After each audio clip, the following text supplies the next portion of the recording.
परम पूज्य गुरुदेव कहते हैं, हमारी मन की व्यथा बहुत है, उसका समाधान क्या हो सकता है कौन जाने।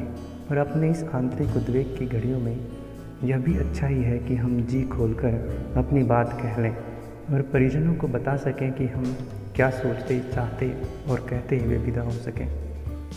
तो इसमें माँ की ममता एवं वात्सल्य का गहरा सागर भी है और निश्चल प्रेम की निर्झरी भी, एक विरही की व्यथा भी है और योगी की अदम्य साधना भी, एक सुहृद पिता की झिड़की भी है और कठोर सेनानायक का आदेश भी। उनका एक एक शब्द तीर के समान हृदय को भेद देता है।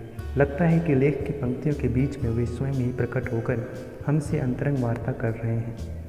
आज भी परम पूज्य गुरुदेव के ये लेख कितने प्रासंगिक हैं, इसे हम पढ़कर स्वयं समझ सकते हैं। उनके ये विचार हमारे उज्जवल भविष्य की राह में प्रकाश स्तंभ के समान सिद्ध होंगे। आप सभी को नमस्कार। आज हम परम पूज्य गुरुदेव के 1969 में लिखे हुए शब्द, जो गायत्री तपोभूमि मथुरा और योग निर्माण परिवार का निर्माण करने के बाद हरिद्वार प्रस्थान करने के बीच 2-3 वर्षों की अवधि में वह अत्यधिक व्यथित रहे, उनसे संबंधित युग ऋषि की अंतर्वेदना भागवन पुस्तक के कुछ अंश आपके सामने प्रस्तुत कर रहे हैं। तो मित्रों, आज हम प्रारंभ करते हैं युग ऋषि की अंतर्वेदना भागवन का, जिनमें प्रथम जो टॉपिक है वह प्रेम का प्रतिदान कैसे हो। गुरुदेव कहते हैं, अब तक का हमारा सारा जीवन हमने एक ऐसी सत्ता के इशारे पे गुजारा है जो हर घड़ी हमारे साथ है, हमारी हर विचारना और गतिविधि पर उसका नियंत्रण है। बाजीगर की अंगुलियों से बंधे हुए धागों के साथ जुड़ी हुई कठपुतली की तरह तरह के अभिनय करती है। देखने वाला इसे कठपुतली की करतूत मानते हैं, पर असल में वह बेजान लकड़ी का एक तुच्छ सा उपकरण मात्र है। खेल तो बाजीगर की अंगुलियाँ करती है। हमें पता नहीं कभी कोई इच्छा निज के मन में प्रेरणा से उठी है क्या, कोई क्रिया अपने मन से की है क्या। जहाँ तक स्मृति साथ देती है, एक ही अपना क्रम एक ही ढर्रे पर लुढ़कता चला आ रहा है कि हमारी मार्गदर्शक शक्ति, जिसे हम गुरुदेव के नाम से स्मरण करते हैं, जब भी जो निर्देश देती रही है, बिना अनुनय किए कठपुतली की तरह सोचने और करने की हलचलें करते रहे हैं। सौभाग्य ही कहना चाहिए कि आरंभिक जीवन से ही हमें ऐसा मार्गदर्शन मिल गया। उसे अभागा ही कहना चाहिए जो ऐसा प्रकाश पाकर भी अंधकार में भटके। यदि हमारी कोई विशेषता और बहादुरी है तो वह इतनी भर है कि प्रलोभनों और आकर्षणों को चीरते हुए देवीय निर्देशों का पालन करने में हमने अपना सारा साहस और मनोबल झोंक दिया। जो सुझाया गया वही सोचा और जो कहा गया वही करने लगे। पिछले और अगले दिनों की कभी तुलना करने लगते हैं तो लगता है कि छाती फट जाएगी, एक हुक पसलियों को चीर कर बाहर निकल पड़ेगी।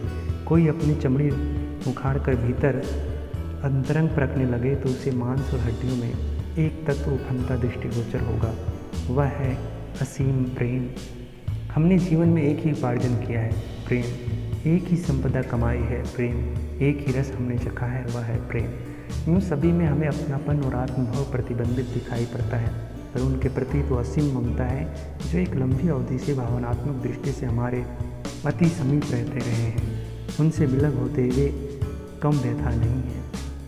प्रिय प्रेमीजन, अपनी विरह वेदना व्यक्त करते हुए यह बिछोह का अवसर टाल दो।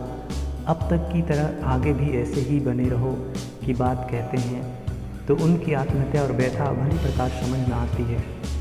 हर किसी को विश्वास रखना चाहिए कि और कुछ हमारे पास हो या ना हो, असीम प्यार भरी ममता से हमारा अंतःकरण भरा पूरा अवश्य है। जिसने हमें तिल भर प्यार किया, उसके लिए अपने मन में से ताड़ बराबर ममता उमड़ी है।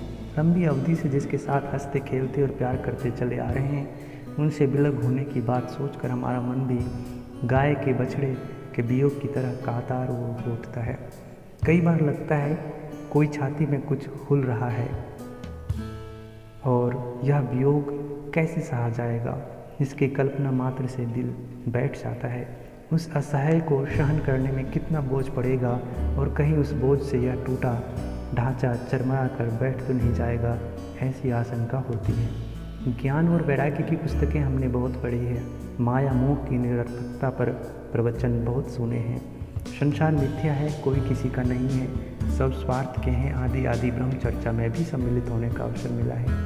यदा कदा उन शब्दों को दूसरे के सामने दोहराया भी है, पर अपनी दुर्बलता को प्रकट कर देना ही भला है कि हमारी मनोभूमि में अभी तक भी वह तत्व ज्ञान प्रवेश नहीं करता है। न कोई पराया दिखता है, न कहीं माया का आभास होता है जिससे बिलक विरत हुआ जाए। जब अपनी ही आत्मा दूसरों में जगमगा रही है तो किससे मुंह मोड़ा जाए, किससे नाता तोड़ा जाए। और जो हमें नहीं भुला पा रहा है उन्हें हम कैसे भूल जाएंगे। जो साथ घुले मिले और जुड़े हैं उनसे नाता कैसे तोड़ा जाए, कुछ भी सूझ नहीं पड़ता। पढ़ा हुआ ब्रह्म ज्ञान रत्ती भर भी सहायता नहीं करता। इन दिनों बहुत करके रात में जब आँख खुल जाती है तब यही प्रसंग मस्तिष्क में घूम जाता है। स्मृति पटल पर स्वजनों की हस्ती बोलती, मोह ममता से भरी एक कातार बढ़ती उमड़ती चली आती है। सभी एक से बढ़कर एक प्रेमी, सभी एक से बढ़कर एक आत्मीय, सभी की एक से बढ़कर एक ममता। इस स्वर्ग में से घसीट कर हमें कोई कहाँ लिए जा रहा है, क्यों लिए जा रहा है। इन्हें छोड़कर हम कहाँ रहेंगे, कैसे रहेंगे, कुछ भी तो सूझ नहीं पड़ता। आँखें बरसती रहती है और सिरहाने रखे वस्त्र गीले होते रहते हैं। यह सोचने की गुंजाइश नहीं है कि जिस कठोर कर्तव्य में हमें नियोजित किया जा रहा है वह अनुपयुक्त है। हमें कोई हमें सता रहा है या बलात् विवश कर रहा है। हमें दूसरों से जितना प्यार है, हमारे मार्गदर्शक को हमारे प्रति उसकी अपेक्षा कहीं अधिक प्यार है। स्वजनों की व्यथा हमें जैसे विचलित कर देती है, हमारी व्यथा उन्हें कुछ भी प्रभावित न करती हो सो बात नहीं है। पर वे दूरदर्शी हैं, हम अज्ञानी। हमारे शरीर, मन और आत्मा का श्रम एवं सदुपयोग वे अच्छी तरह समझते हैं। इससे उनके निर्णय और निर्देश अनुपयुक्त नहीं हो सकते। उसके पीछे हमारी आत्मा का और विश्व मानव का अविच्छिन्न हित साधन जुड़ा हुआ है, यह सुनिश्चित है। यदि ऐसा न होता तो वे ना तो हमारे परिवार को रुलाते, न हमें इधर उधर मुंह छिपाकर चुप चुप सिसकते रहने की व्यथा वेदना सहने का भार डालते। आज की उबलती हुई दुनिया को शीतलता प्रदान कर सकने वाली परिस्थितियों की आवश्यकता है। वे परिस्थितियां समुद्र मंथन जैसे एक महान संघर्ष से उत्पन्न होगी। उस संघर्ष अभियान का सूत्र संचालन करने के लिए तेजस्वी आत्माओं को आगे आना आवश्यक है। ऐसी आत्माएं हैं तो पर उनकी नसों का ओझ जम गया है। वे खड़े हैं और जकड़े बैठे हैं। ज़रूरत उस गर्मी की है जो इस अकड़न और जकड़न की स्थिति को बदले और जो जम गया है उसे पिघलाकर गतिशील बना दे। ऐसी गर्मी प्रचंड तपस्या से ही उत्पन्न हो सकती है। पिछले स्वतंत्रता संग्राम से ऐसी गर्मी से रामकृष्ण परमहंस, महर्षि रमन और योगी अरविंद जैसे तपस्वी उत्पन्न करते रहे। अब उससे भी बड़ा मनुष्य के भावनात्मक नवनिर्माण का लक्ष्य सामने है। इसके लिए प्रबुद्ध आत्माओं का अवतरण और जागरण एक अनिवार्य आवश्यकता है। इसकी पूर्ति अनादि को उस सूक्ष्म ऊष्मा से भर देने पर ही संभव है जो समर्थ और सजग आत्माओं को तुक्षता के बंधनों से मुक्त करके महानता की भूमिका में जागृत कर सके। ऐसी आत्माएं आज भी विद्यमान हैं, पर उनकी अज्ञात मूर्छा उन्हें उठने ही नहीं देती। उनको जगाने के लिए जिस प्रखर ऊषा और प्रबल कोलाहल की ज़रूरत है वह किसी बड़े प्रयत्न से ही संभव है। महान प्रयोजन की पूर्ति के लिए यदि अपने को पात्र समझा गया है तो यह एक बड़ी बात है। ऐसे सौभाग्य के लिए कुछ भी न्यौछावर किया जा सकता है। भगवान साहस दे तो जीवित दधीची की तरह अपना मांस पशुओं को खिलाकर अस्थियों का उपहार देव प्रयोजन के लिए समर्पित कर देना एक अनुपम सौभाग्य ही माना जाएगा। हमारी आंतरिक स्थिति कुछ ऐसी ही है जिसका विश्लेषण कर सकना हमारे लिए कठिन है। हमारी व्यथा वेदना के कष्ट से डरने की, परीक्षा में कांपने की, तो मोह ममता न छोड़ सकने वाले अज्ञानी जैसी लगती भर है, वस्तुतः वैसी है नहीं। डर या कायरता की मंजिल पार हो चुकी है। सुख सुविधा की इच्छा के लिए अब मरने के दिनों की गुंजाइश भी कहाँ रही। शोक मजे की आयु ढल गई। अब तो और कोई न सही अपना जराजीर्ण शरीर भी पग पग पर असुविधाएं उत्पन्न करेगा। ऐसी दशा में सुविधाओं की कामना, असुविधाओं की अनिच्छा भी रोने कलपने का कारण नहीं है। कारण एक ही है, हमारी भावुकता और छल छलाते प्यार से भरी मनोभूमि। जिनका रत्ती भर भी स्नेह हमने पाया है उनका बदला पहाड़ जैसे प्रतिदान देने के लिए मन मचलता रहता है। अपनों के साथ अपनेपन भरा भावनात्मक आदान प्रदान अंतःकरण में जो उल्लास उमगता रहता है उसका रस छोड़ते नहीं बनता। प्रियजनों के बिछोह की कल्पना न जाने क्यों कलेजों को मरोड़ डालती है। ब्रह्म ज्ञान की दृष्टि में यदि इसे मानवीय दुर्बलता कहा जाए तो हमें अपनी यह त्रुटि स्वीकार है। आखिर एक नगण्य से तुच्छ मानव ही तो हैं हम। हमने कब कहा या कब दावा किया योगी यति होने का? हमारी दुर्बलता, ममता, बुद्धि यदि हमें आज बेतरह कचोटती है तो उसे हम छिपाएंगे भी नहीं। एक दुर्बल मानव प्राणी की भाव भरी दुर्बलता से उसके प्रियजनों को परिचित होना ही चाहिए। यह एक तथ्य है कि हमारा हर कदम अपने छोटे से भाव भरे परिवार से विलग होने की दिशा में बढ़ रहा है। आजकल करते देखते देखते वह दिन भी आ रहा है जब हमें अपने झोला और कंबल पीठ पर लादे किसी अज्ञात दिशा में पदार्पण करते हुए देखा जाएगा और अंतिम अभिवादन की एक कसक भरी स्मृति लेकर हम सब अपने अपने बंधन क्षेत्रों की ओर लौट जाएंगे और एक सुखांत कथानक का दुखांत पटाक्षेप हो जाएगा। अब उस स्थिति को ना तो टाला जा सकता है ना बदला जा सकता है। यह दर्द भरा दुखांत पटाक्षेप हमारे लिए कितना असह्य होगा और छाती पर कितना बड़ा पत्थर बांधकर हम अपना मानसिक संतुलन फिर स्थिर कर सकेंगे, इस संबंध में अभी कुछ कह सकना कठिन है। समय ही बताएगा कि उस समय कैसे बीतेगी और उसका समाधान कैसे संभव होगा। अभी तो इतना ही आवश्यक प्रतीत होता है कि एक बार अपने जी की दबी हुई व्यथाएं अपने स्वजन परिजनों के सामने बैठकर खोलते कहते हैं कि मन खोलकर कह लेने में चित्त हल्का हो जाता है। परिजनों को अनावश्यक भी लगे पर हमारे लिए यह सुखद ही होगा जो हमें थोड़ी राहत दे सके। ऐसा कुछ निरर्थक हो तो भी उदारतापूर्वक उसे सुन भी लिया जाना चाहिए। सबसे बड़ा भार अपने ऊपर उन भाव भरी सद्भावनाओं का है जिन्हें ज्ञात और अज्ञात व्यक्तियों ने हमारे ऊपर समय समय पर बरसाया है। सोच नहीं पाते कि इतना बदला कैसे चुकाया जाए। ऋण हमारे ऊपर बहुत है, जितना असीम प्यार, जितनी आत्माओं का, कितनी ही आत्मीयता और सौजन्यता से हमने पाया है, उसकी स्मृति से जहाँ एक बार रोम रोम पुलकित हो जाता है, वहाँ दूसरी ओर दूसरे ही क्षण यह सोचते हैं कि उनका बदला कैसे चुकाया जाए। प्रेम का प्रतिदान भी तो दिया जाता है, ले करके ही तो नहीं चला जाना चाहिए। जिससे पाया है उसे देना भी तो चाहिए।